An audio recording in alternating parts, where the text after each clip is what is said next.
We are who we are, and that's what makes us who we are. Who's to say that my light is better than your darkness?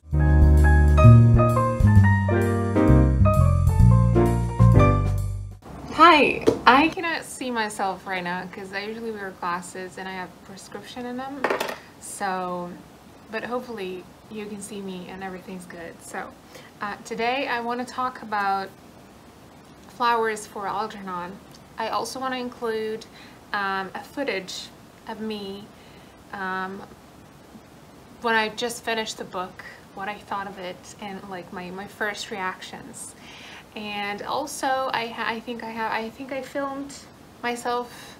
I thought I was gonna do like a reading vlog and that I didn't, so I'll also include that so that it makes it a little bit more fun as well. So we'll be back in a second.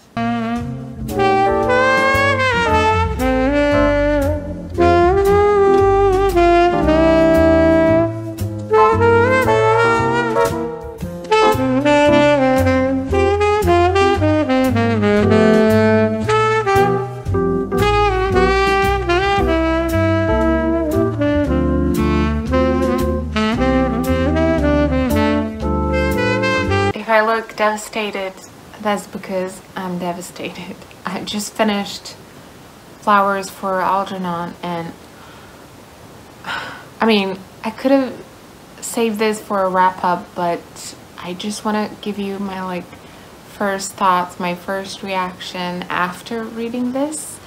Like, I can't I'm just gonna sit down and ponder upon this for a while because I just can't go on with normal life right now.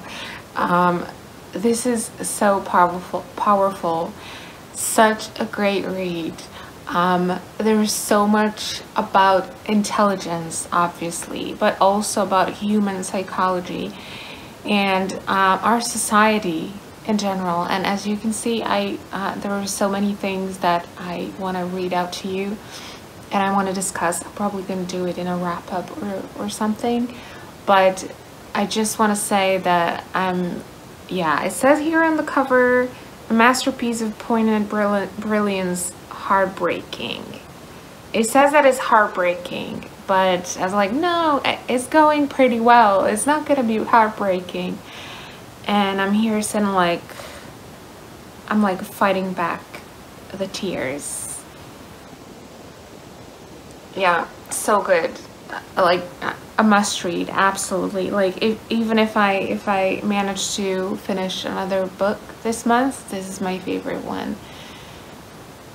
Flowers for Algernon is such a well-written, thought-provoking read, and I expected this. I think I read somewhere that it was going to be heartwarming, but instead it was heartbreaking, and there's quite a difference there. But yeah, I definitely expected less than I got, and it's always good. And after this book, I decided, like, I have no time to read bad books. I only want to read good books, but how do you know if it's a good book unless you've read it, right? So, I mean, that's not really something I will be able to fulfill. But this book did inspire me a lot and made me think about humans playing gods and how we want to control everything and make everything perfect and make it suit our expectations. Flowers for Algernon is primarily a science fiction novel about Charlie, who is 32 and has a very low IQ level. All he wants is to be happy and to be intelligent, and he thinks that it will make him happy and loved by other people. And there's a mouse, Algernon, and it is the first mouse whose intelligence has been improved artificially, and they want to do the same thing to Charlie. I like how the book is written because you can really see how much progress, because of course, Charlie goes ahead and has the operation done on him. And you can see how much you can see his progress throughout the book. Like it's written in progress reports, and Daniel Keyes, the author of this book, intentionally writes badly. You know, there are like spelling mistakes and all that kind of stuff. And as the book progresses, you can see that it improves as Charlie's intelligence gets higher. So Charlie gets turned into a genius, and that's not a spoiler, it's literally written on the back. As he gets more intelligent, he gets a lot of flashbacks of his childhood, and he gets a new perspective on things that happened to him. So as he becomes more and more intelligent, that kind of leads him to depression, which is very disheartening, right? Like if he was very happy as somebody not intelligent, and now that he's a genius, he's depressed, right? But there is something hopeful, and I want to read that out to you. I saved it here. It says, although we know the end of the maze holds death, and it is something I have not always known, not long ago the adolescent in me thought death could happen only to other people. I see now that the path I choose through that maze makes me what I am. I am not only a thing, but also a way of being, one of many ways, and knowing the paths I have followed and the ones left to take will help me understand what I am becoming. And that's really nice. Like in the middle of all that depression, makes you think that life is a self-discovery, right?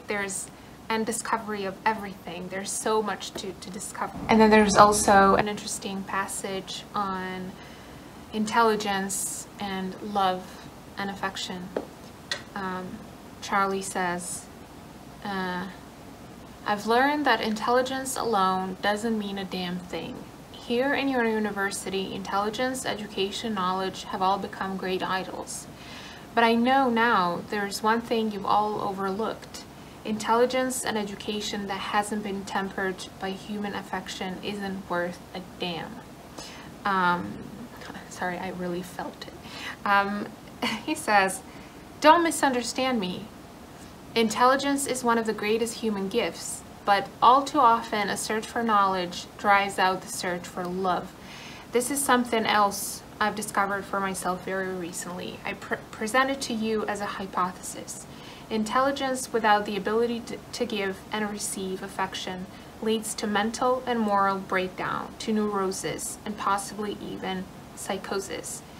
And I say that the mind absorbed in and involved in itself as a self-centered end to the exclusion of human relationships can only lead to violence and pain. Isn't that true?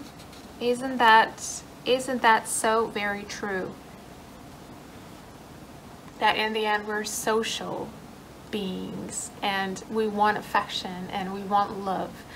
We don't just want to become intelligent and like know everything that there is to know. I know this is a big topic for a debate, and maybe what I'm saying is controversial, but I feel like we are who we are, and that's what makes us who we are. Like, and especially concerning intelligence, why would we need to alter something that makes us who we are? There's something that in this book that I want to read out to you again. I feel like I'm reading this whole book out to you, but I promise you I'm not. I just want to make you want to read this because it's phenomenal. So there's the non-intelligent and the intelligent Charlie talking to each other. I think this was like some sort of a hallucination or something. And so the genius Charlie says, you want these back, don't you? You want me out of here so you can come back and take over where you left off. I don't blame you. is your body and your brain and your life, even though you weren't able to make much use of it. I don't have the right to take it away from you. Nobody does. Who's to say that my light is better than your darkness? Who's to say death is better than your darkness? Who am I to say? And yeah, just something to ponder upon. Overall, this was a great book, and I just loved every little paragraph. Every little word that was written in this book is great. And I want to discuss it with you in the comments. What do you think about everything that I said about intelligence? And I want to discuss it with you. Also, let me know if you've read this book, if you're planning on reading it, all of that. I will see you next time. I think I'm gonna post my January wrap-up on Saturday, probably. So see you then. Bye.